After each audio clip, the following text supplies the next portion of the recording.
Hi, I'm Dave from Schultz Larsen UK. In this video I'm going to be going through the adjustments on a Schultz Larsen trigger. Now there are two types of trigger on the Schultz Larsen rifle. The first being a direct single stage trigger and the second is the match or two-stage trigger. Now on this rifle it's the direct single stage trigger, but I'll be showing you the adjustments on the match trigger in another video, which you can find a link to in the description below. Now I'll first start by saying that it can be dangerous to adjust the trigger too lightly. If the trigger is set too lightly, it can cause slam firing, which is where the gun goes off when you close the bolt. So you do need to check throughout the stages and make sure the rifle is safe before you put live ammunition into it. Now, we need to get access to the trigger mechanism, so we start off by removing the stock. There are two screws either side of the magazine, and we need our 4mm wrench to remove the screws.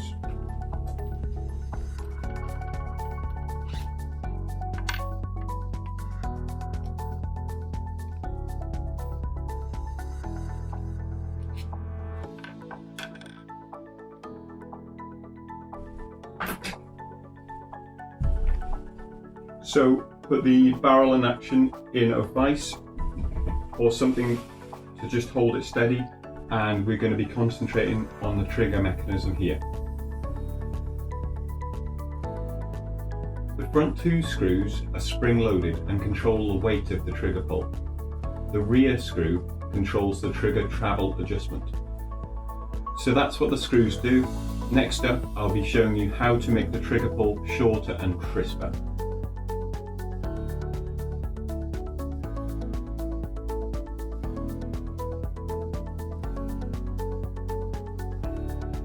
Insert the long arm into the travel screw to hold the position while you slacken off the locking nut.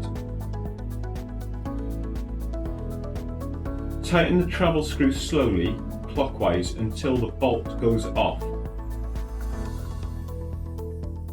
As soon as it goes off, stop turning.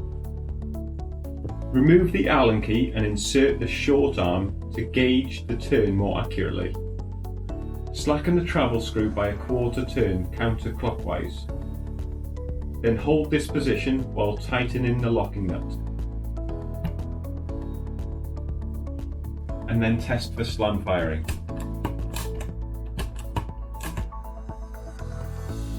So let's have a look at a basic diagram to see how the mechanism works with the adjustments.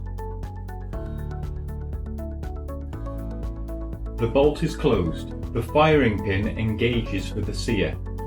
The sear is held in place by the trigger, stopping it from dropping and allowing the firing pin to travel forward. Slacken the travel screw to give it a longer trigger pull. To set a crisper trigger with a shorter pull length, slowly tighten the screw until the bolt fires. Stop tightening when it does.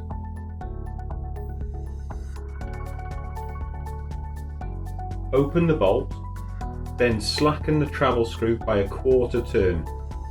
This will give you a safe sear engagement. Then test for a slam fire. So once you've checked that locking nut is tightened, test for a slam fire, and if it is the case it's still slam firing, you'll have to adjust the travel screw slightly. Slacken the travel screw by an eighth or even a quarter turn to make sure it's not slam firing.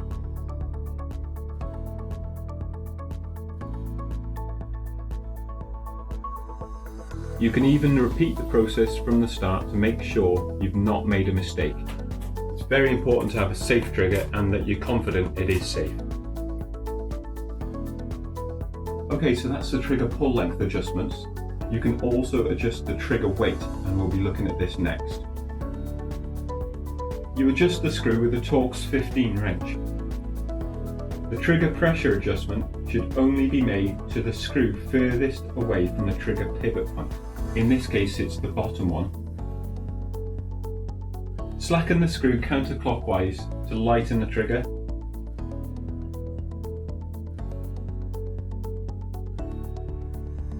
And tighten the screw for a heavier trigger pull.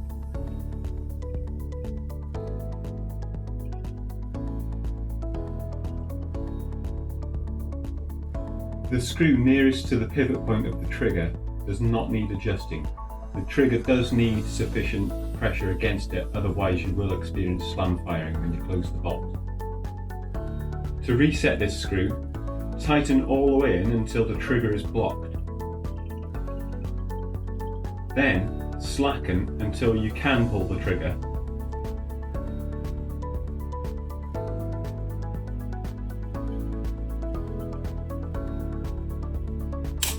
Then you need to do a further quarter turn.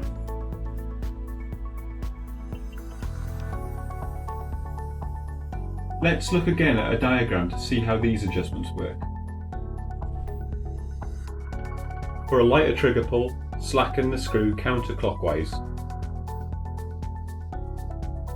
For a heavier trigger pull, tighten the screw clockwise.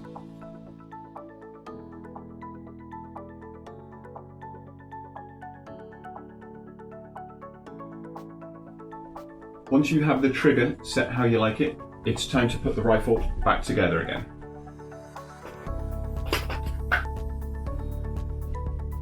The longer screw always goes in the rear, and the shorter screw in the front.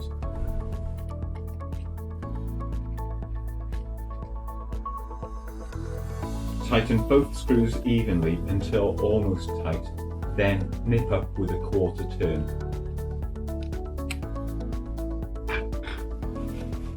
Okay, so once the rifle is back together again,